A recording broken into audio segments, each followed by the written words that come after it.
Mes frères et sœurs, voici VAR Congo Télévision pour notre intérêt quoi. VAR Congo TV, la télévision qui fait la guerre. VAR Congo Télévision. VAR Congo TV, ah ouais. La télévision qui fait la guerre au mensonge. Et ça là kabiso toujours plaisir hein koyeba ke bozalaka ebele pona kolanda biso tozali VAR Congo Télévision et bon on a cadre ya émission na bino découverte émission permettant biso na bino toyeba makasi ba milieu de vie na biso toyeba ba quartier na biso toyeba ba commune na biso toyeba bisika to uti pourquoi pas ba province hein et spécialement pona mokona lelo tozwami awa na commune ya Matete nde bozomona nga na minute naza na commune ya Matete na sima na biso toza na statut o babengi Koko Matete donc c'est à dire que eza statut ezo symboliser commune ya Matete et bongo na sima na ngai bomo na direction mo bo ekei boye eketi avenue Kintaku c'est à dire pour ko bima na commune ya Kisenso et puis de l'autre côté na gauche et même vers rond-point Ngaba. Et puis devant, bon, on appelle Nzela Mamboé au travers des images où on proposé bino, Nzela wana et même vers sous-région. C'est-à-dire que commune à Matete en soi, hein, Aza n'a une trentaine de quartiers. Hein, c'est parmi aussi les grandes communes, il y a ville-province, Nakata ville-province à Kinshasa, capitale de la République démocratique du Congo. Et bon, à travers de cette émission, il va permettre à Tambola, Toyeba, Nini Matete, composé, quelles sont les avenues historiques qui a Matete, Bande Konine, Bavanda Liboso, et pourquoi pas tout ça, les interviews dans Bande Komususu, Toyeba Nini Bavivaka. Alors pour ne pas vous tenir longtemps, je vous prie d'être scotché, de rester branché pour ne rien rater de l'actualité ici à Matete. C'est parti. Mes frères et sœurs, voici VAR Congo Télévision pour notre intérêt quoi. VAR Congo TV, la télévision qui fait la guerre au mensonge. VAR Congo Télévision. VAR Congo TV, ah ouais. La télévision qui fait la guerre au mensonge. VAR Congo Télévision, elle est là pour nous informer. Voilà, awa tozwami bongo na direction principale. Hein, direction eza komené vers maison communale ya commune à Matete. Nde toyebi na Kinshasa, hein, esengaka toujours que dans chaque commune ezalaka na place oyo babongisa pour la maison communale. Alors direction principale onde ememi tout droit directement na maison communale. Maison communale aza entouré na marché tobengi Wenze ya Matete. Alors ensemble tozotambola pona komona esika maison communale ezali. Bon de bozomona binomoko, c'est-à-dire que tu es en plein jour, à on a commune à Matete, bato vaguer librement, na ba occupation na bango, il y a de ceux-là qui vendent, les vendeurs, il y a aussi des acheteurs, bato belé différents domaines, bazo sala ba activité na bango. Voilà, direction OMMI directement dans la maison communale Yango Oyo. C'est-à-dire que maison communale Aza au centre, à gauche, à droite, Aza entouré na marché Oyo ya Wenza Matete. C'est-à-dire que et débaucha jusqu'à ce niveau, parce que de l'autre côté, bah tellement il se passe les amoukiens de batumususu bakoma koya côté ka koto. Mais en réalité, ils ont vraiment marché principal ya Wenza Matete, c'est-à-dire que kuna tellement espace les amoukiens en attendant l'État trouvait la mesure mususu pour que agrandir l'espace, les bande comme mususu ba trouver mieux pour na koya pour exercer l'activité na bango na esika oyo. Awa en diagonale na maison communale tomoni bongo stadium à Matete, c'est-à-dire que c'est un lieu ou un endroit où tungaka ba jeune à côté yo ba exercer l'activité sportive, lokola judo, boxe, catch, de ba exercer kango awa tokota total peut-être tous à l'image. Bonjour. Bonjour. Bonne nuit. Bien. Qui m'ezali? Tout qui m'ezali. Tu écoutes bino bozo s'exercer au ni basket? Basket. Ah, ils arrêtent terrain basket ou bien basket, judo, kati. OK. Mais est-ce que vous avez basketteur? Bisso. Bisso tout en entraînement basket. Ouais, basket. Ah, d'accord. Merci. Voilà, alors sur place tozwami na stadium ya municipal ya Matete. Nde to écoute bandeko. Bandeko na biso to benga ba basketteur. Bazalia wa bango mo ba s'entraîner. Donc terreau eza esungaka bandeko nyonso baza beaucoup plus les jeunes hein. sungaka bango mpona ba différentes disciplines, boxe, judo, pe basket yango bomoni toza na terrain basket. Tozopusa malembe tozwa une réaction de quelques minutes. Il y a des conabus, il y a basketteur Otokoti Awa. Bonjour staff. Bonjour papa. Bonne santé. Oui, ça va bien. Pourquoi tu as Awa tozwa miwapi? Toza na commune ya Matete, na terrain ya héritage. Juste en face il y a commune, maison communale. Donc juste en face il y a maison communale, il y a Matete. Parce que Otokoti Bino Awa, effectivement, bosala ranini, bosaba basketteur, bosaba boxeur ou bien discipline bino bosala. Ah exactement. Bon, quand nous sommes on est tout ça basketteur. Donc Awa tout ça non entraînement avant pour championnat on a bandité, donc on fait des séances d'entraînement. Donc championnat betama Awa. Entraînement bien bandara nini tiers. Bon, tout ça dans 2 sessions il y a entraînement. Il y a Liboso et Zali na Tongo, c'est-à-dire de 6h30, qui nous 10h, 11h, to bandi playground, c'est-à-dire ils ont match entre Busso athlètes. Donc on fait une sélection entre nous, Tobeti, voilà. En attendant championnat. En attendant, on les arara. Vu Bossa libre entraînement et tout ce que vous avez, Bomeki Bossa na entraînement et Bossa on a playground, de chance qu'on exercice ou quoi net na condition à match quoi. Et deuxième session, et ben à 14h. Merci beaucoup. Bon travail star. Merci. Voilà, ndenge de quoi uti ko yibisa biso bazaka na 2 sessions awa. Donc 2 sessions d'entraînement. Bazo préparer championnat na bande to yibisa bino na début que terrain où permettra ba championnat et belé betama, c'est-à-dire que basket, boxe, hein, beaucoup de disciplines comme ça il y a sport des s'entraîner à awa. Mais ba championnat au niveau local et betamara awa. Alors malem betozo continuer découverte na biso awa na commune ya Matete. De na yibisa bino to comment on appelle maison communale. On a déjà corrigir toutes les activités politico-administratives na commune ya Matete. Malem betozo tambole longo na bande konabiso ya équipe technique au bazo accompagner biso. Ensemble na équipe technique ya VAR Congo. Ndenge binomo boye biso ki tozo kita na lieu à découverte tozalaka d'un commun accord avec l'équipe technique. Alors tozo avancer petit à petit. Na compte il y a découverte na biso ya mukona lelo bozomona ba maman de bazoteka na bango, c'est-à-dire que bango baye commerce na bango, activité na bango journalière yango baye bateki bauti de différents points de la ville de Kinshasa de baye sa activité na bango na pourquoi bazoni na bango na banda kuna bango. Vous aurez remarqué engouement makelele, c'est-à-dire que nous sommes en plein marché. Il y a Matete. En plein marché à Matete. À droite, bongo tozwami na maison communale. Maison communale, il y a commune à Matete. Desika awa bajeraka. Tous les dossiers administratifs plutôt, il y a commune à Matete. À gauche, bongo tozwami na maison communale. Donc, dès la maison communale, au centre. C'est-à-dire qu'elle est entourée na marché. Et permettre à Bandeko Mateka du fait que marché des références il y a combien à Matete et ça na espace vraiment des Bandeko comme à côté Kati Ao hein donc besoin on a image la bongo maison communale il y a commune à Matete Bandeko ne sont pas dans problème administratif la commune des Bayaka Awa kokutana na bourgmestre maison communale les gérée par les bourgmestres de la commune et puis juste à droite, il y a maison communale.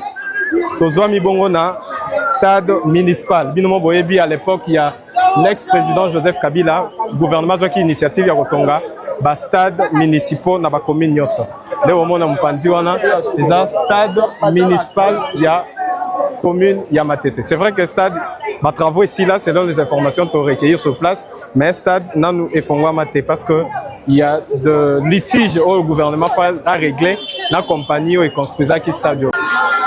Voilà. Ah, tozwami bongo liboso il y a maison communale. C'est-à-dire que à ma gauche, ndé bongo na ba image, eza bongo la maison communale. Zela au soki allongé tout droit et bimission na entrée principale ya commune à Matete. Et puis aweza entrée principale ya Wenze ya Matete. Alors tozo continuer kotambola elongo na bandeko nyos. Mes frères et sœurs, voici VAR Congo Télévision pour notre intérêt, quoi. VAR Congo TV, la télévision qui fait la guerre aux mensonges. VAR Congo Télévision. VAR Congo TV. Ah ouais. Devant Awa Tozwami liboso ya paroisse Saint-Alphonse. Ndebo yebi na Kinshasa. Dans chaque commune plutôt, ils ont une paroisse nango. Ils ont une paroisse nango. Oui, dakabande koba osambela. Alors à la commune à Matete, ils ont la paroisse Mokokaka Saint-Alphonse. Alors nous continuer pour ne pas tarder sur cette paroisse. Mais Anzela, plutôt église oui dakabande kokoto ba sambela. Alors nous continuer malembe. Nous tambola, nous rebeta lisolo, il y a avenue de Moussousou. Pourquoi pas il y a un quartier Ebele. Alors bandeko nyonso ba mesana kota la biso ndebo mesana bino mo bolinga VAR télévision parce que VAR télévision akitaka na ba commune bino akitaka na ba quartier na bino. Alors awa spécialement nde tobaki lelo toza na commune à Matete bongo awa tozwami na quartier Kinzazi quartier Kinzazi eza l'un de quartier awa na commune ya Matete. Et puis sur place to robeta bisolo robeta bisolo bandeko to bazala kotoyo ba biso comment ba vivaka. Quelles sont les conditions de vie? Est-ce qu'ils sont meilleures par rapport à d'autres communes? Pour que vous développer pour que vous compreniez mieux les bandekonabiso bavivaka na côté oyo. Voilà, ndena sabino to ko kuta pena bandeko ba servir so de guide et puis sur place to ko solo là to développer ma solo ya Matete. Tous bandekonabiso to yebaye au cours de cette émission. Bonjour ndeko. Bonjour. Kombo nani soki to ko yeba? Ah bonjour. Dans ce plateau retenu qu'à Israël. Kombo ya ndeko eza Israël. Voilà, ndeko soki ko ko spécifier biso awa to zwami côté nini précisément. Ah to zwami effectivement na Matete, mais des quartiers propres, mais des quartiers très propres et la commune yo, vous voyez avec honneur et à visiter Kinzazi. Quartier Kinzazi. Le quartier s'appelle Kinzazi. OK. Alors Tolin Toyeba ndenge nini bo vivre à Matete. Bo vivre comme tout Kinois, ba de comme ça na Gombe limité, vie eza ndenge nini à Matete. Rien de magique, hein, rien de magique. Pour vivre comme tous les autres Kinois. Effectivement, bien que Bicho, contrairement à d'autres camarades, au dans le quartier Moussoussou, nous avons l'avantage, le terrain sport, les alliés, l'école, les alliés aussi belés. Et puis, effectivement, on peut citer le nom Gilles Alingete, tout le roi, Karmapa, artiste et musicien, Félix Oiseau, pourquoi pas les citer. Fabregas pour ne pas oublier Batuloko la Bakachir Edingwe qu'on appelle effectivement Motonangenge. Il y a beaucoup de gens, il y a une autre génération qui ne cesse de faire ses preuves. Effectivement. Là, tu sais que c'est la direction Oyo. Ah, direction Nini d'abord. Ah, ouais, tout ça dans le quartier parce que particularité à commune à Matetezako, Bissot on a venité. Vous avez plutôt dans le quartier. Vous comprenez? C'est-à-dire, Oyo, tu places Moussou à venir, Bissot Bengango directement quartier. Quartier, on a fait ça hier, mon bien à Sangui. Mais à Sangui, 6 mois, le territoire est bel, à 4, 3, ainsi de suite. Effectivement, nous avons Lumumba. C'est quartier Lumumba.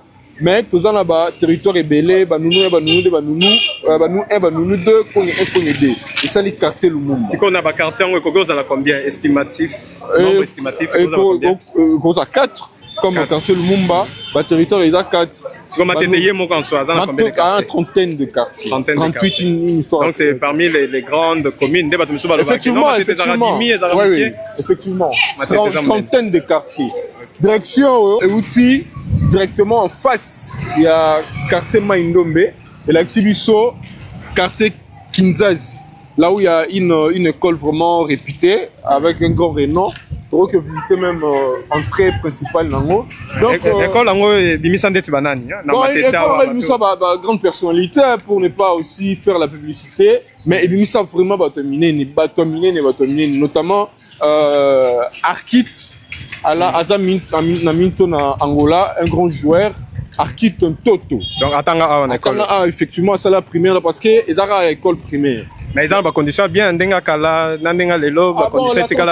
construction de Belge, mais en termes d'éducation, parce que Matétéza aussi réputé d'une manière ou d'une autre, abusivement, quartier à Vakoulou, ainsi de suite. Mais vous-même, vous voyez, pléthore, il y a Bano Baouti classe. Une telle commune. Surtout que Toza en plein jour, il est déjà midi à Kinshasa. Une telle commune avec une panoplie des étudiants sur les rives. La direction de l'école. Oui, effectivement.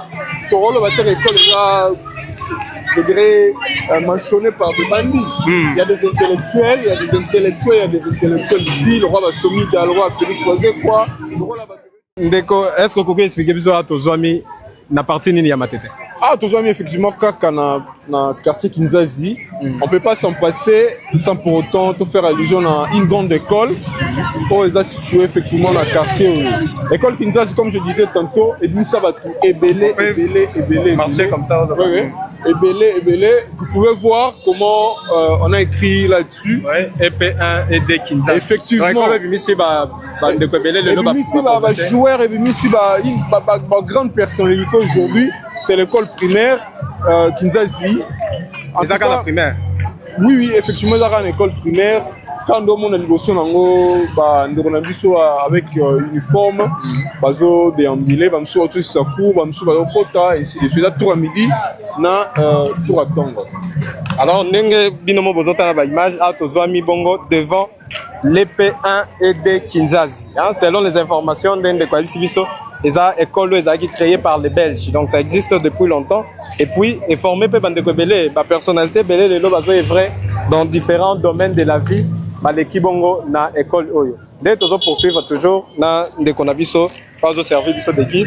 Lobby architecture, ça date de l'époque de très longtemps. Sorry, au monde que ils a architecture Oyo, ils a doté également avec l'école belé, surtout le tandi à la ville métropolitaine de Kinshasa. Architecture est à bon même tant qu'on n'est plus loin, mais l'école est à côté parce que en tout cas Matétéza a beaucoup d'écoles, on ne peut pas estimer le nombre ici, beaucoup d'écoles. Voilà. Toujours continuer, toujours te découvrir une école Monsieur Soua, et toujours tambouré longo na équipe technique il y a VAR Congo Télévision. Alors toujours la direction Kinzazi. Oui, effectivement. Place maman dépôt. N'arrêterait également Makemba, maman baza ebélé. Donc ils ont rawenze maman bateka mimi ba Makemba. Dépôt d'abord Makemba ou tarayé et quitter le bango bazui ba msu ba kioteka na ba milieu na bango respectif. Donc na droite, na gauche, na biso putain. Oui, par ici dépôt là côté. Ba msu bazui ba retirer ba kioteka place msu ba tikalia wa. Voilà, na moni toko tapé dépôt, tout n'appelle mère. Tout n'appelle mère ndenge nini batekaka awa. Est-ce que bazara ba difficulté nini? Tout moni maman. Bonjour maman. Bonjour papa.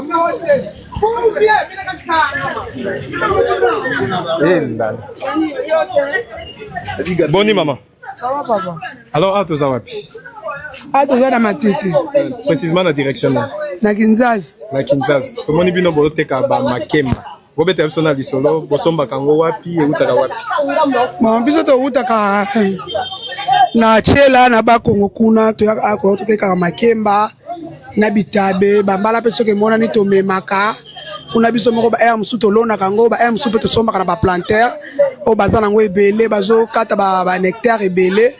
To somba kato ya koteka mimi kole uta ko za to manoteka mo be mina minicho yo mache za ko beba hapo deja ba chinois ba komo kocha ba Makemba ba komo kocha na bitabe me bitaba ba chinois na ya biso eza différent ya bango matoke na malembe ya bango ezo uta wapi uta peka na chela bango to zo ba te bango ba uta na chela te o ya biso za original pour mo to lona bango ya bango wana to yeba te eza ndenge nini e uta wapi me o ya biso soki eboti kuna tokati toye nango na kati eza na mbuma moko banda bakoko na biso batika ebota mangandengo wana me ya bango na kati eza na mbuma te puis bango ya bango eke na ba produit biso ya biso ndenge elona mene ndenge ebota mene ndenge koya awe ko pesa mutu ni maladi e ko pesa mutu ni eloko soko le ya bango na ya biso baguna mnoko eza différent siko bato balie déjà ya bango bayebisi bino nini ya bango ezobelisa bango balie wana sero nde basala babalance ya kolela eza goûte et puis soki ozoli yango na monoko boye eza lokola col mais ya biso eza na col te oli yango bien eza bien na tout oyo basala yango baproduit eleka bien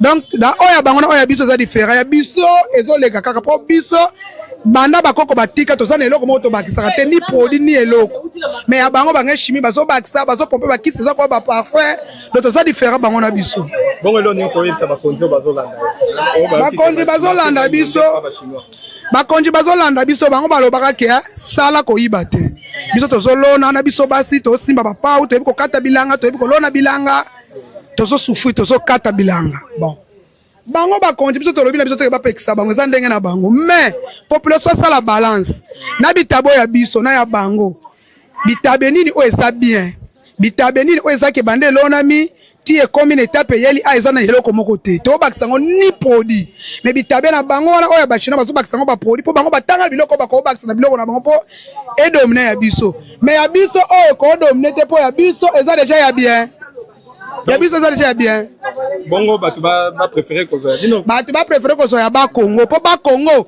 eza eloko etika bakoko ndenge elonameli ndenge tozokata yango ndenge tozoyela yango makemba na biso bitabe na biso donc toza différent makasi na bango ya bango eza biloko moko bazosalaka batie kisi ekomeli batie bakisi eteli biso eloko moko te ndenge toye nango bamama bazwi batie na badepo ndenge batie na badepo ndenge ezotelela ndenge mpe bazotekela baklia donc mokolo moko te ekopesa ata mutu maladi mais ya bachino so okangami koliaka yango eza na jour mosu okepa docteur lobi na traité maladi oyo te. Merci beaucoup maman. Alors tomoni mpe ndeko na biso mobali tozwa mpe intervention na ye. Bonjour ndeko.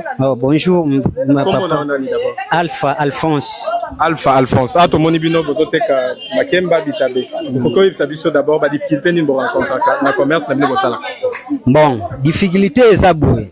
Ba mama ndenge biso toutaka Congo Central tozoya kotekela bango awa bitabe oyo biso tozolona. Eza naturel. Et puis yango nde pe ezobongisa mpona population mpona bamama mpe bazwa moyen de vivre bazwa moyen ya kobokola bana kotangisa bana mais eloko tozoza nango na regret biso na kati ya mboka na biso oyo bakonzi bakoka kovoir likambo wana koma bango baza bamindele bauti soki wapi bakoyaka na babitabe oyo ekobikisa biso bamama bazobokola bana kotangisa bana mwa kosala manevre ya kolia ezo sala bien pona biso bana mboka mais comment bango bako accepter bango bayaka na bitabe na bango ya ba engrais chimique o ya mabe ezo pesa pena maladi eza mabe makasi biso tozolinga likambo wana te soki moye ezali bazongisaka ba marchandise na bango kuna bateka yango kuna na mboka na bango eyaka awa na Congo te parce que awa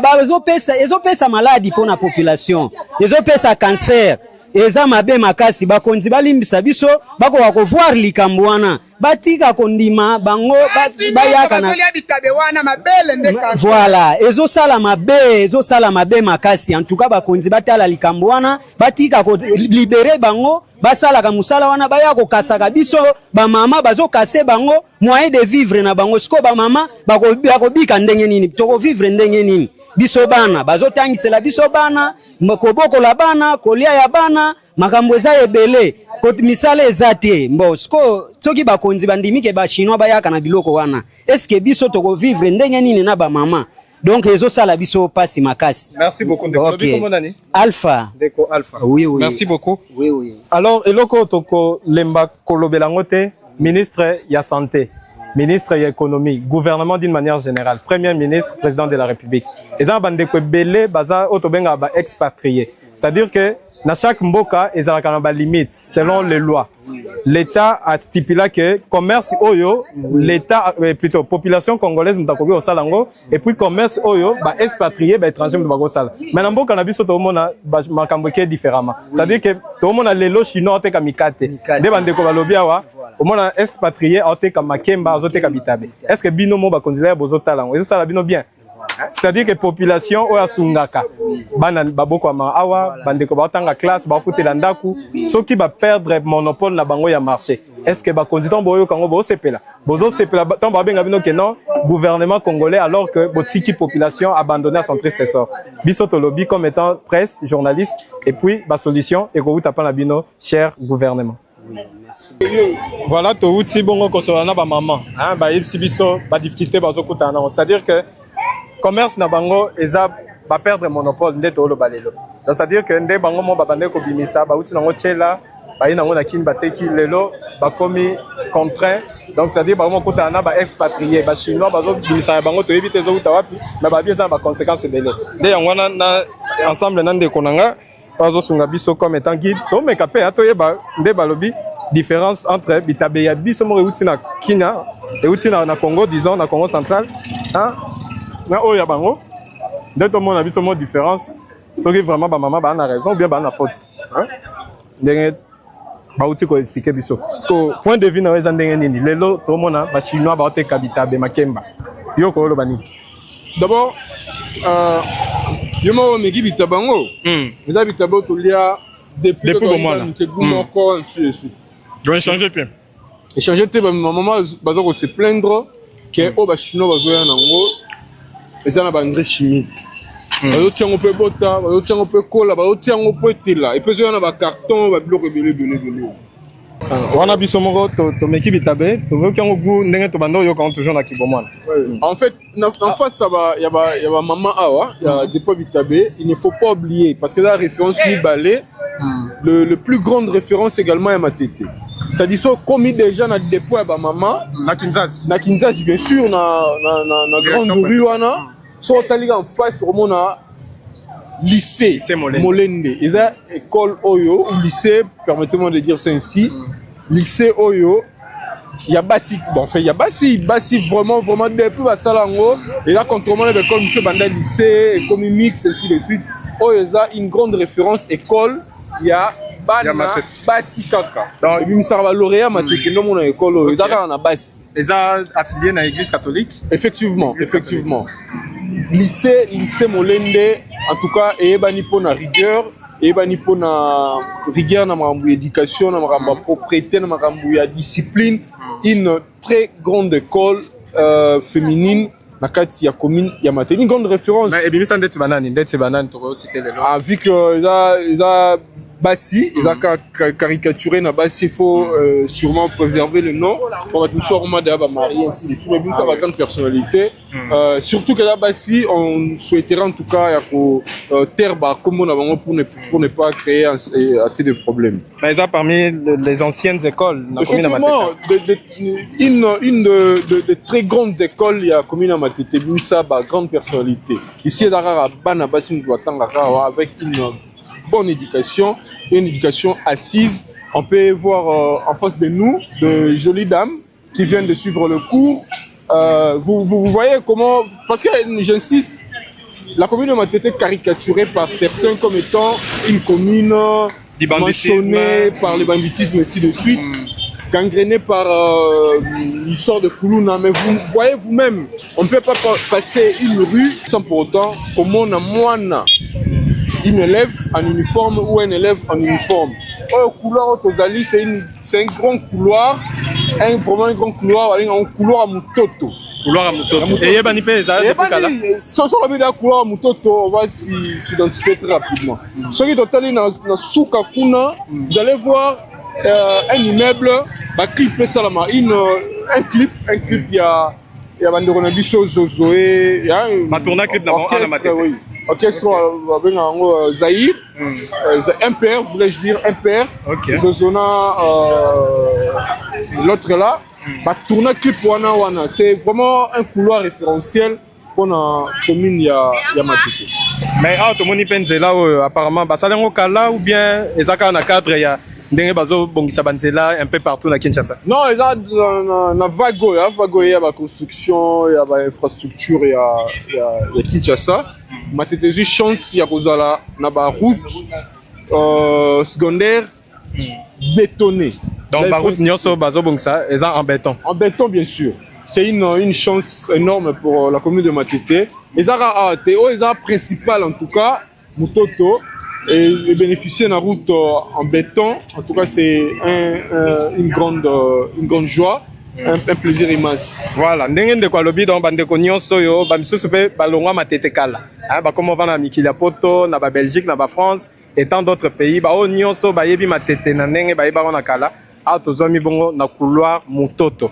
Nde botika ngo lelo couloir mutoto ezopesa image mususu, image asika. C'est-à-dire que nzela o botika ka wana peut-être mabele na batambi no bozalaki na kin lelo ekomi en béton ozo profiter na population ya koto. C'est-à-dire que muto aza mutu kanaye ako se déplacer calmement sans inquiétude ayene malembe akoti na ndako na ye lobi pe na tongo akoti na mutu kanaye abimi directement à quelle activité nae. Donc c'est vrai que na ebite nzela ce que ça déjà inauguré mi tout que les cas déjà ou bien oui. Dans un premier temps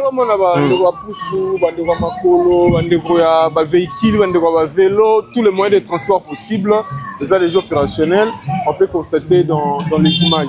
Alors ici, comme je disais tantôt, les immeubles ils ont sa référence complète, il y a couloir Oyo. Partout à siège morobo, il y a direction, voulais-je dire, il y a régie de jeux.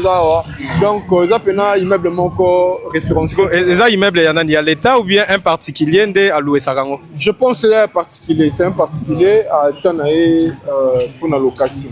Donc, on a tourné un clip, les studios, pas studio, mais il y a lié, non? Il y a tournage kaka, vous pouvez tourner là. Vous pouvez tourner clip selon texte, selon vision. Voilà. Tout le monde immeuble, ils ont abrité activité vraiment ébélée. Ndenge ndeko ayebisi biso awa na couloir mutoto. Bon point de vue couloir mutoto. Bon, sûrement ils ont combo qui identifié na bato ba vanda wa na action salamaka parce que chaque quartier comme on quartier avenue commune référence morobo et puis ça marque comme peut ça marque selon peut-être une activité selon un grand nom d'une personnalité selon prouesse morobo et ainsi de suite mais historiquement comme mutoto source nango na yebi vraiment te même si to koli to botami awa to botami to koli awa to kuti yango bongo peut-être on n'a pas eu la chance de demander na bakolo na biso pourquoi mutoto mais sûrement c'est une avenue un grand couloir connu de tout le monde dans ma tête même moi na botami lelo probablement ayebi couloir voilà a tozomi devant Nzela to éviter ezomema wapi ti wapi na gauche na biso toza wapi soko continuer direction tout droit na sima na biso da to uti paroisse Saint-Alphonse to uti marché parce que marché dans la entrée Belé entrée Misatu entrée oyo ya mutoto entrée ya Châteauban entrée ya Shell na sima na biso Wenza Matete stade municipal maison communale ainsi de suite direction est dans la main droite na biso et ça Oebimi City Train ou Pont Matete. Ok. Parce que pour c'est-à-dire ce quoi allongeant, et ça macadam bien ma belle. Et là macadam il a peu bétonné bah au salle ainsi de suite mais oh il a gauche comme ça. Oh il a la gauche le sonde et zongi Shell et zongi pe Châteauban c'est-à-dire des routes principales ouais Memara na Wenza Matete, marché central ya commune. Ça va. Donc ndenge de Kolobi, awa soko ke continuité entre là au Ememio vers direction principale à Matete l'entrée, awa Ememio vers Pont Matete et puis de l'autre côté Ememio vers maison communale. Abinomo moni donc circulation est vraiment effective.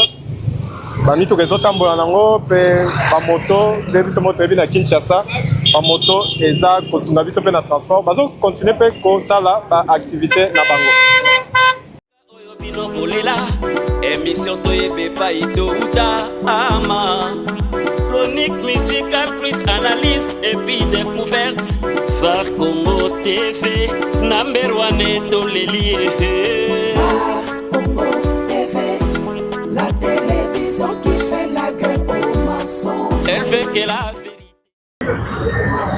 Na cadre toujours il y a découverte na biso ndenge to sala kango to kiti na ba commune lelo toza la commune il y a Matete voilà Soki okoki koyisa biso awa tozwami précisément wapi, dans quelle direction? Awa juste tozana au bout. Il y a couloir Willens. Willens c'est ça bar. C'est ça voilà une série à baba. Vraiment et là cadet il y a couloir Yolo, couloir Kimbuta. C'est-à-dire moi je sais pas si on a au périmètre donc ils ont parmi peu grande référence il y a Matete. Voilà, couloir où il est au bout nango. Mais sur Tali, moi le colo, au moins immeuble là, bringa en signature. C'est parmi les hôtels de référence. Ils ont propre également il y a commune Matete. Ok, donc au couloir Willens de lobby. Willens. Pourquoi bien en Willens? C'est ça comment mutu bien ba on va passer. Bon, il va ta kuiti soit meli comme où tata boué.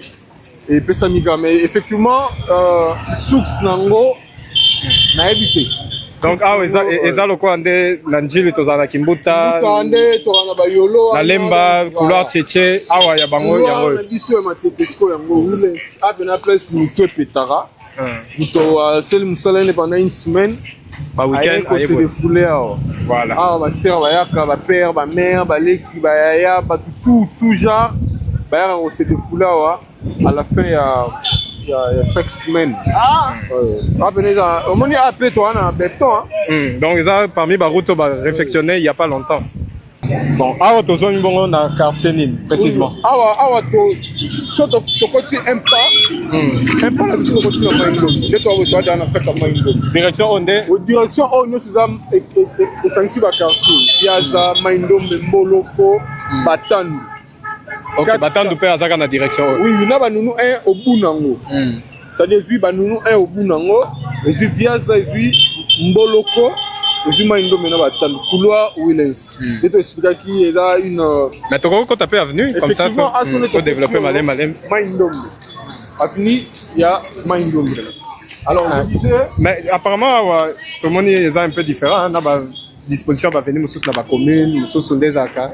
Chaque avenue a sa combo na. Ah tout le monde est différent. Oui, est effectivement différent dans le sens où dans ba quartier mususu neti lemba limité au kenomona chacune des avenues déjà nommées. Je parle des avenues. Le couloir il y a déjà nommé. Mais bien sûr, le couloir il y a nommé. Mais ça, l'entité, où ils doivent se retrouver en bloc, nomango. Et comme quartier. Vous avez à peu près combien des entités? Vous avez 4, vous avez 3, ça dépend. Exemple, vous avez un quartier, Lumumba. Vous avez composé l'entité, donc là, nous 1, nous 2, un coin 2. C'est-à-dire, quartier Moko est englobé 4 entités. Quartier. Si tu vas venir, tu vas comboter. Tu vas venir, tu vas venir tel, na Matete Arabongote. Vous comprenez? Na Matete Arabongote. De ton côté avenue, Tozali, ils ont Kaka avenue. Ils ont Kaka avenue. C'est-à-dire Azuka Combo il y a quartier Moko à regrouper l'entité belle. Tout peut-être quartier Baroloba. Qui est la deuxième avenue, qui est la troisième avenue, qui est la quatrième avenue, qui est la première avenue. Voilà, ça dépend de deux. Mais awa, combo spécifique qui va venir d'arrêter. Tout ça plutôt dans l'entité, on va regrouper en quartier. Voilà. Ndenge binomo bozomona, bavarois bavaroise, ne vous a rebellé au talabiso. Bon, à disposition, il y a avenue, il y a parcelle. Donc, les Andenge belges à Tika Kangwa, c'est-à-dire qu'à venir avec qui pavé, et continuer toujours bongo, d'acouper Batubasombi, Batungi en étage, contrairement à Kalandé Zaka, Matete peut-être Ndenge Zaka enclavé, tout ça, mais les lots, Matete Zaka désenclavé, c'est-à-dire que de très belles maisons sont construites, Batupé Baza développé, Bazovanda. Donc, la vie évolue comme dans toute autre commune de la ville de Kinshasa. On appelle école, les alliés, église, hôpitaux. Toujours dans chaque état pour espérer à un développement, il faudrait infrastructure là, il faudrait école là, il faudrait église, hôpitaux pour la resunga population oyo vandaka koto. Les binomo bozomo na ba image na bino tozo tambola, toza bongo na direction Maindombe. De tozo tambola malem sûrement bato vanda na Matete ya kala, yebi Matete. Bako se retrouver tant que baromona image baromona école batika peut-être bamiso pe batika rangote mais et comment ils ont fonctionné normalement comme partout ailleurs à Kinshasa. Voilà, tu vas continuer toujours. Ah, tu vas toujours dans la direction Maindombe. Ouais, toi on a Maindombe. Ah ouais, tu vas sikoyo l'école primaire. Maindombe, école bimisi notamment moi personnellement, ça là l'école primaire on a awa, les autres certificats awa. Et bien c'est également une grande personnalité aujourd'hui. Anna Komba Neni. Personne peut hésiter d'accepter à maîtriser ou à retenir comme Gilles Alingé Tenkei. Ok. Ancien inspecteur, il y a inspecteur général des finances. Donc, attends l'école. Attends awa, école primaire Oyo, Maindombe. Et ça école Oyo est portée également comme un quartier. Et bien ça va terminer et délai. Les a privés. Et ça l'État. Les a qui moi vide, bah Mire Bukanaka, mais je l'ai Tekei par son amour, par sa reconnaissance. Na ba professeur batang saye na place soya azoa ba première ou à premier enseignement ou à première formation na aye ko équiper ango aye ko ça moi ba clôture ainsi de suite.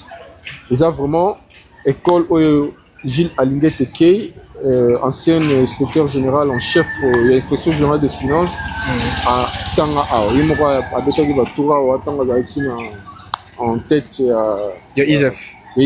Il y a cette régie.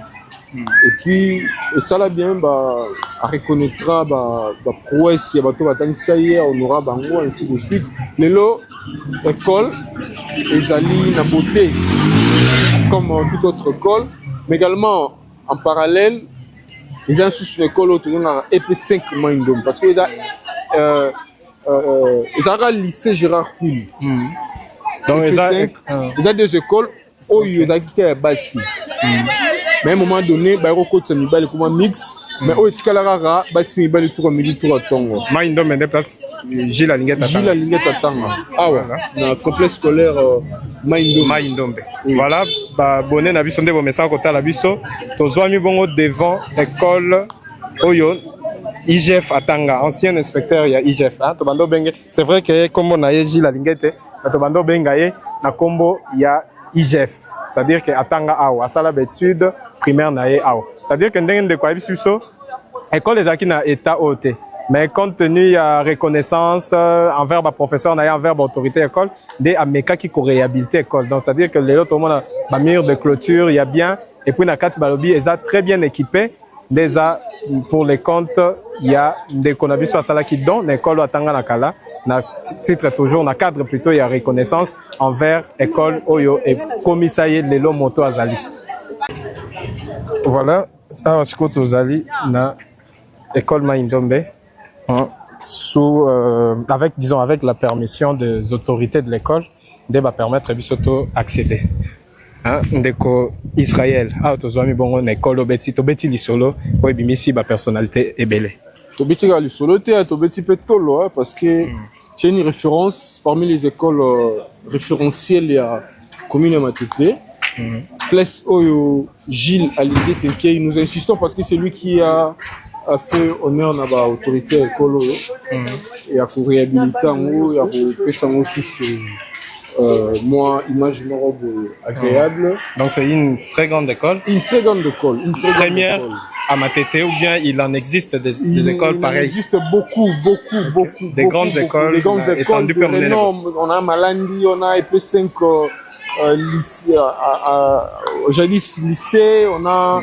Il y a plusieurs écoles, on a Kinzazi, on a beaucoup d'écoles, y compris les écoles conventionnées catholiques, les écoles de l'État, les écoles privées, beaucoup d'écoles. Mais ici, c'est vraiment une référence.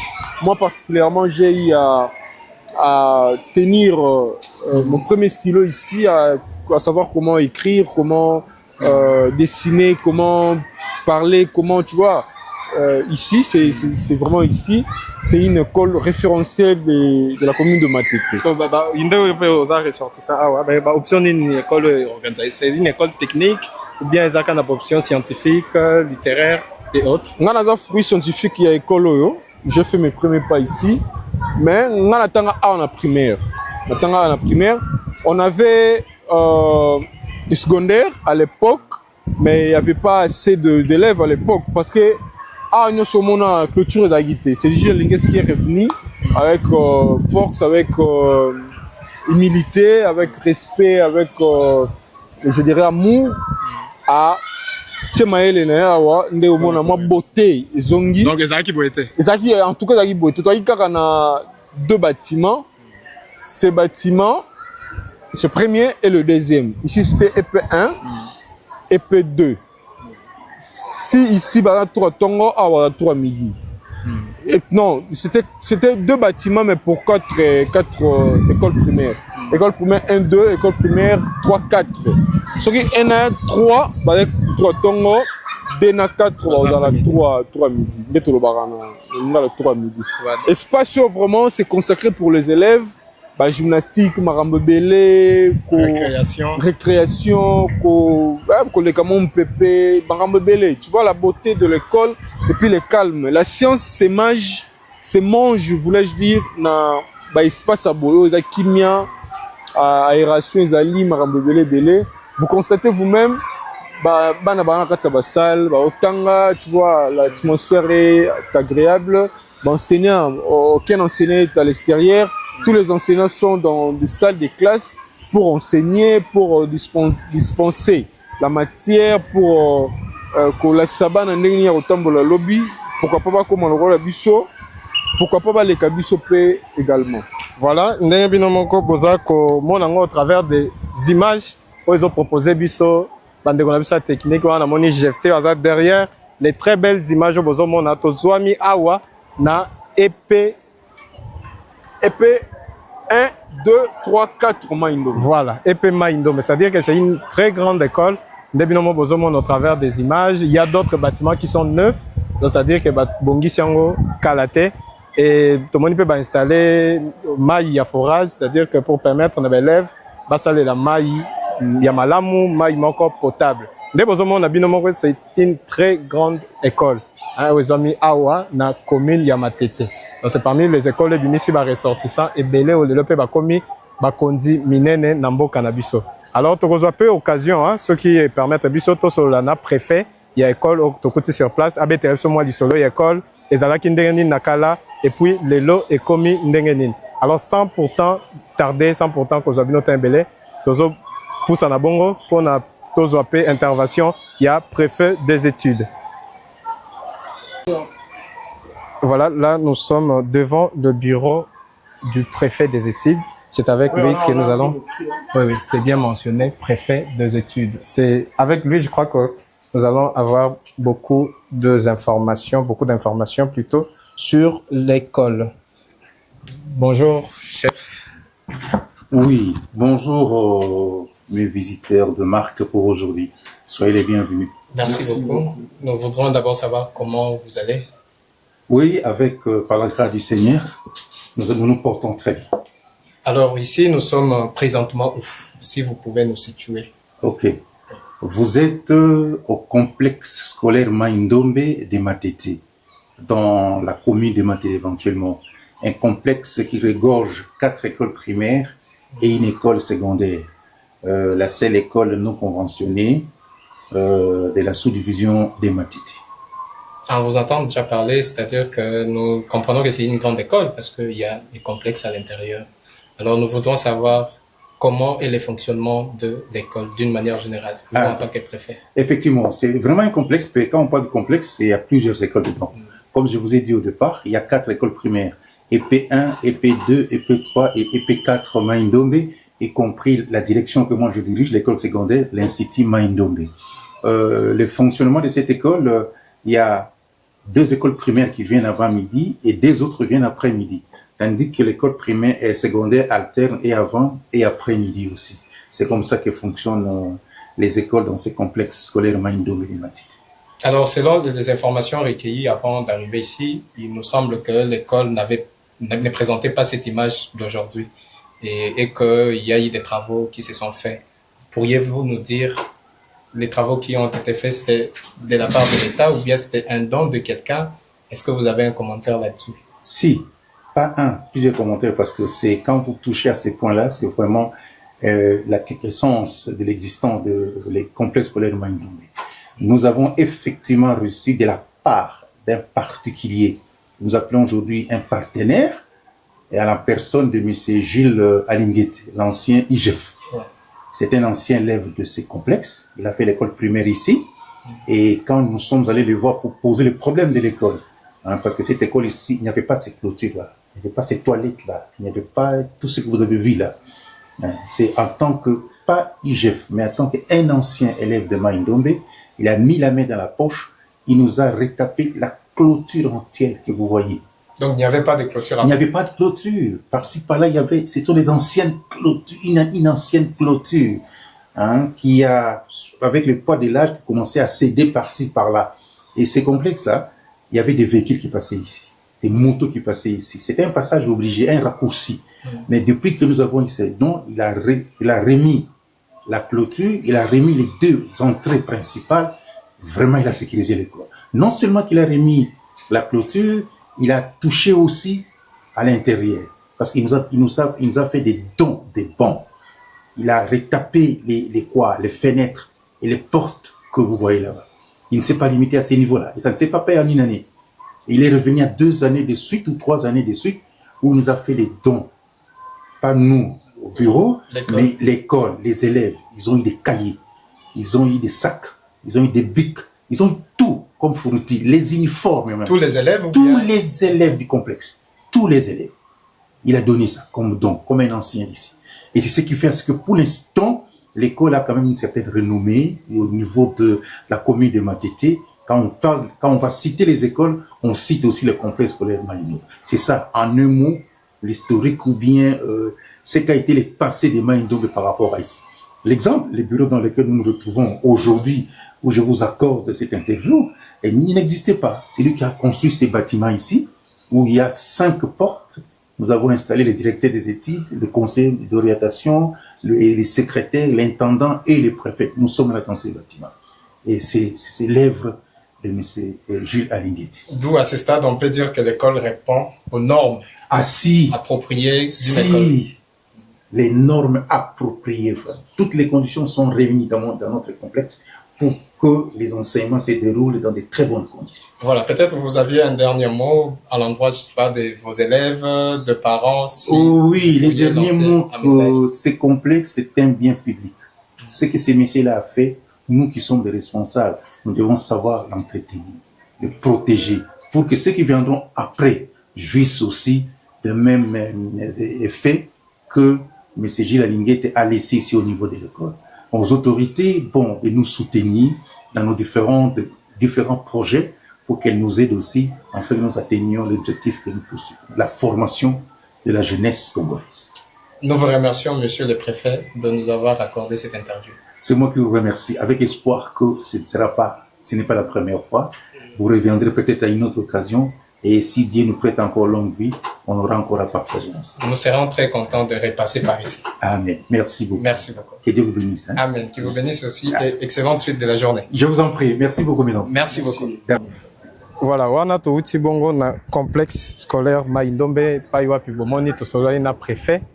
Il pas pesi maloba na ye, apesi point de vue na ye par rapport il y a école autouti co-visité. Donc, toujours continuer, toujours découverte na biso. Awa, toujours bongo na direction nini. Toujours bima. Quartier Maïndombe, toujours nous avons embrassé quartier Mboloko. Voisin effectivement, il y a quartier Maïndombe. Il n'y a pas un quartier Mounene, na commune Matete. Bon, Mounene pénalité, hein. Abandi Awa, à ce qui va. Parce qu'il y a presque 2 avenues seulement. Ah, quartier Mboloko. Ah, toujours on a Maïndombe. Mais quartier toujours embrassé après chaussée de Mboloko. On a peut tout le monde au coin, juste au coin.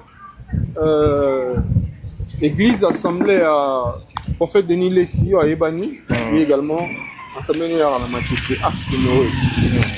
Ce que l'on a école au IGF Tanga, au Pessiga à Lissumupandi, directement au Moni Arche de Noé à prophète Denis Lessi. Donc, direction au Babenga Kango, Komboni.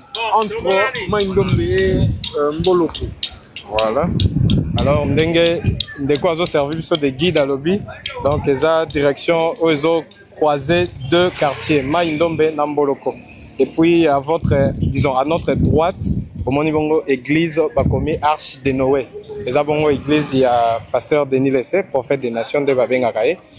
Eza bongo église naye, lieu de culte naye. Donc eza pe oyebani mingi bato nyos bavana matete avant ba ope balongwa mais ayebi bien église oyo.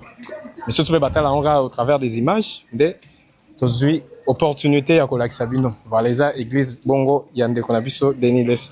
Voilà, tozo continuer toujours na cadre ya découverte na biso lelo na bisak bino spécialement pour l'émission lelo tozwami bongo na commune ya Matete.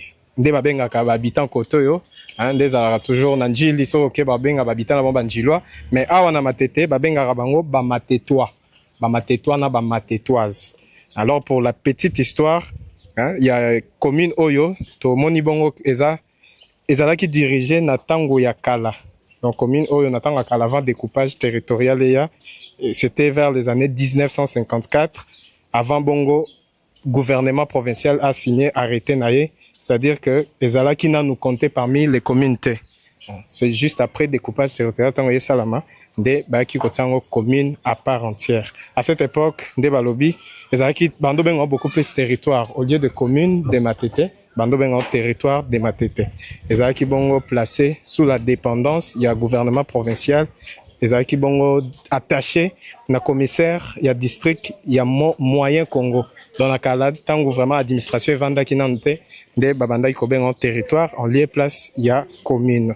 Bon to moni mutazaki ko dirigeant pour la toute première fois comme on a ezalaki monsieur Tenou Joseph yazaki commissaire il y a district, c'est-à-dire que yazalaki ko jouer office il y a bourgmestre pour lelo après découpage après indépendance nde bayaki ko faire asseoir administration na mboka na biso nde ba pesa ba kabola ki pouvoir, c'est-à-dire que bourgmestre a commis ko représenter l'état na entité azali wana na commune naye nde to monaki bongo to lekaki na maison communale, c'est-à-dire que eza lié de travail il y a bourgmestre.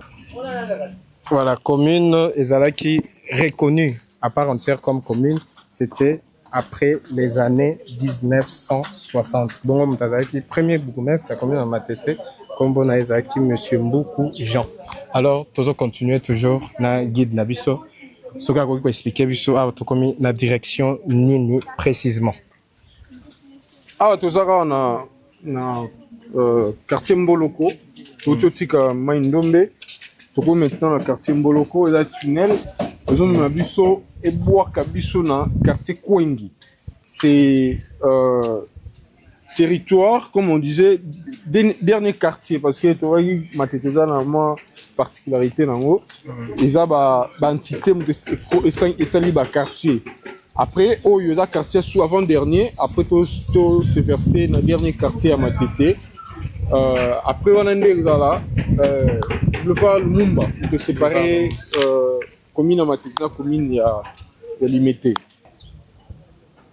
Alors ndenge commune à Matete binomo boyebi eza parmi ba commune où ezali ko faire fonctionner ville province ya Kinshasa ndenge boyebi eza na 24 communes, la commune de Matete aussi en fait partie, c'est-à-dire que awa na commune à Matete pour la continuité de l'histoire commune à Matete na yemoko azana superficie estimée à 4,80 km².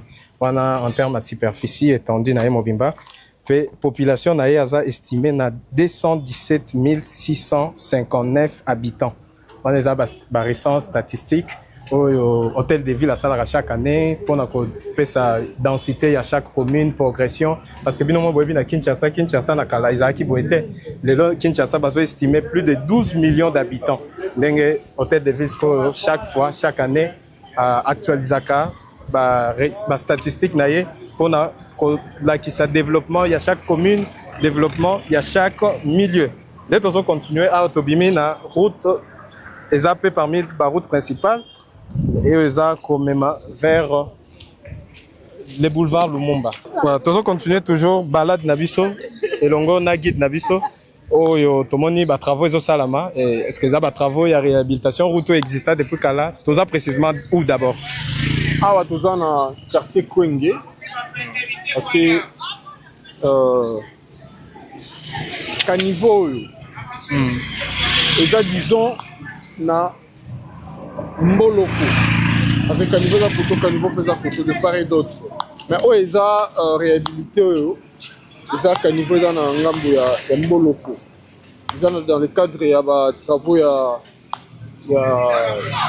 gouvernement provincial ya ville ya Kinshasa avec le gouverneur Daniel Bumba nde bazobongisa biloko nyonso parce que vous savez so bakaniveau eza bouché bama ya mbula elukaka nzela mpe esalaka badégâts yango nde bazobongisa déjà vu que toza na saison de pluie babongisa malembe yango omona vraiment misala eosalama. Nous remercions les autorités et nous rendons gloire à Dieu simplement parce que vous savez, na Kinshasa reçu un bandit de tournement, travaux ici les arapaces. Ah ouais, vraiment, une salle bandé banda qui tire l'autre au monde à de bon. Ils vont continuer caca, ils vont continuer puis baïko du genre de tournement ouais empêcher les en antenne alors les anzela mo existe depuis que bien basale on peut calater ou bien bazo sala ga bakaniveau non nzela ya kala ya kala vraiment et dans route yo et outil boulevard Lumumba et Koti Matete et même outil na marché bien na commune Matete. Donc bateau bazwaka na arrêt de bus babeleli wenza Matete baleka forcément par cette route. Forcément c'est pas ici na Shell parce que kokende wenze ils en na deux voies. Soki bozwi Shell château bate otozali bozwa Shell presque okende. C'est-à-dire soit château bas ou soit Shell pour Mbino na grand marché municipal ya Matete. Voilà. Tozo continuer toujours découverte na biso. Voilà, to komi na avenue nini précisément ou bien quartier.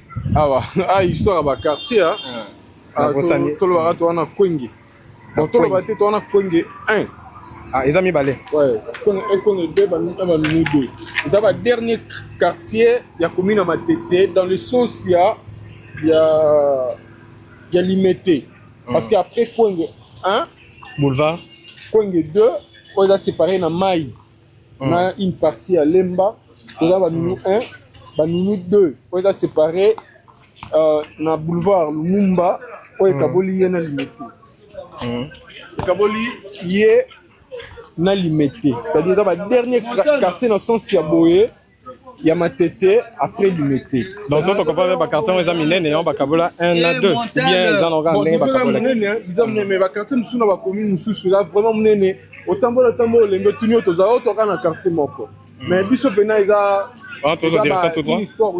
une histoire ya ba 2 avenues 3 avenues eza ka ndenga bakabolela ki yango parce que ba oyo moni ba 1 wana ba nunu 1 konge 1 ngani 1 eza ba place ba belge ba vanda la place moni ba 2 voilà eza ba espace voisin voilà eza espace voisin ya ba quartier place ba belge ba vanda metangu ekomi habité ou habitable de bakonzi ya espace wana oyo leta pesa bango makoki bamutu bakomi konomango bongo donc banunu babelge bavanda ezalaka exista mais banunu 2 exista ezalaka espace libre espace vert maintenant ekomi habitable ekomi occupé nde bakonzi basepeli badédie place wana en référence, il y a quartier des existants et là voisins. Donc, nous deux, donc, à l'instar, il y a d'autres communes comme Djili, Babel, tu peux avoir à Matete. Oui, effectivement, Babel, vraiment avoir à Matete. Ce qui dit que la place M. Baby, vous auriez constaté que les appels à caniveau, na bavni. Dengue belge à Tikaram. Dengue belge à Tikaram, bien que comment peut-être bouché, mais belge vraiment Tika.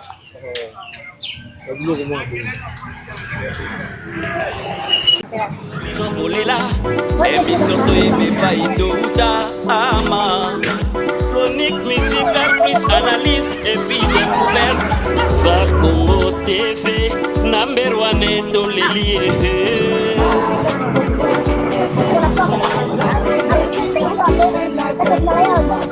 Elle veut que la vérité. Var Congo. Bon, awa tozwami devant route eza komené vers Lumumba. Et de l'autre côté, awa euti Tchangu.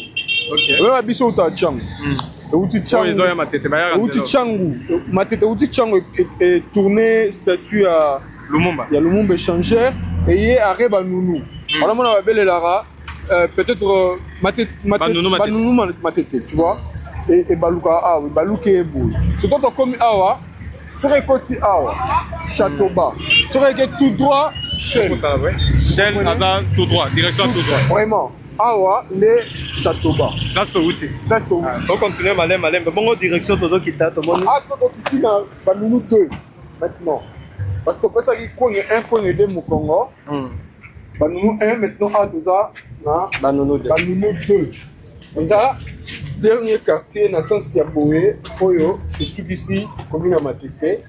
Et puis, et faire embrasser Bichot, commune, il y a limité. Mais nous sommes séparés. D'un côté, ma commune, il y a Lemba, na Maï, la rivière, on va aller dans la Maï à Matete. Et puis de l'autre côté, dans le boulevard, le Mumba. Dans ces cas, tu as Moussika na Maï, rivière à Matete. Non, même pas. À deux pas. Ils appellent rivière Mounene ou bien. Bon, pas grand chose, hein. Là, ils leur m'ont permis de faire. Ah, la rivière, non? Ils leur m'ont sauté même, sur la force. Mais bah, quand même pas, moi, traverser mon bout pendant son gars. Non, traverser la tête. Exactement. Bah, tu vas traverser un ondene.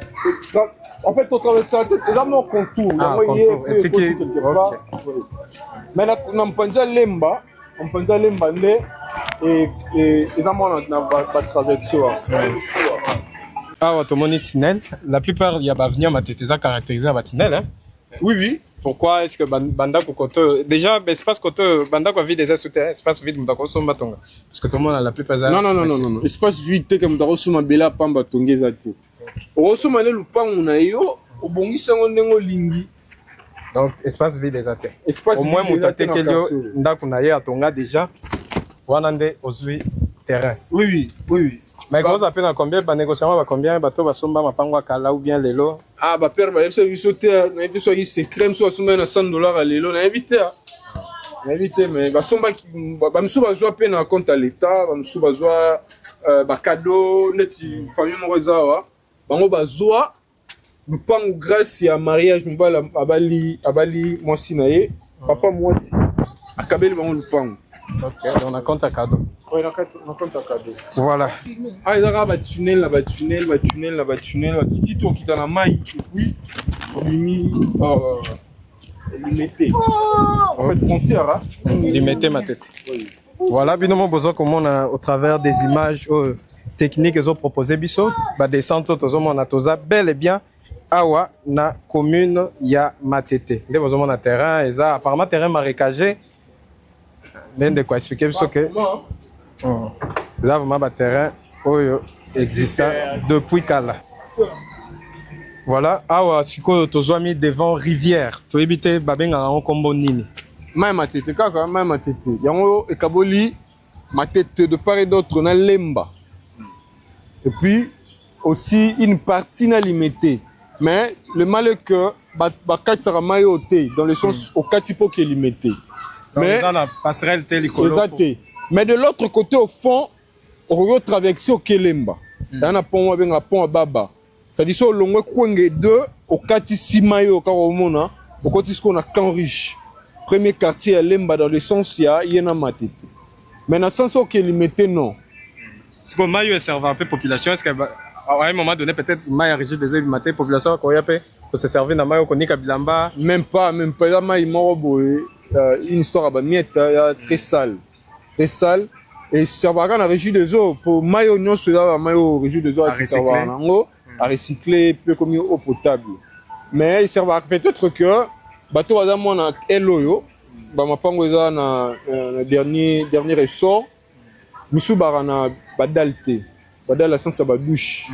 Ba ina ba douche au lieu ba sale longo dal et qui directement qui. Mais ce que vous voulez bêti et bimaraten. Quel bimaraten de bord oui. D'ailleurs, vous avez vraiment belé. Donc, au fur et à mesure, peut-être que foulou, marambe belé, ils ont réduit même intensité, la quantité à maï. Voilà, Bavarois, Binomo Boyoki, Ndenge, ndeko na biso au service de guide, Ndenga bete biso lisolo, il y a rivière eau. C'est-à-dire comme on en babenga ngo plutôt rivière ya Matete. Zango grand rivière te. Voilà, na lingala ndenge mo alobi mai ya Matete. Donc serva kanango principalement tes populations de tout monde abama misoso à l'instar ya mai ya Njili, ouais permettre à bande comme soki mai ya régie des bimate. Bango bako se servir na mai wana baniki bilamba, ba mai mususu pe régie des oiseaux à recycler et puis atindi yango na ba ndaku normal de to sailaka mai comme toujours.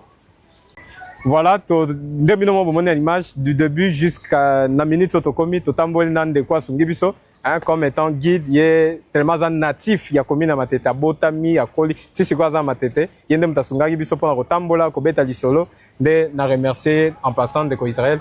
Merci beaucoup, merci espérons que prochainement on a Matete.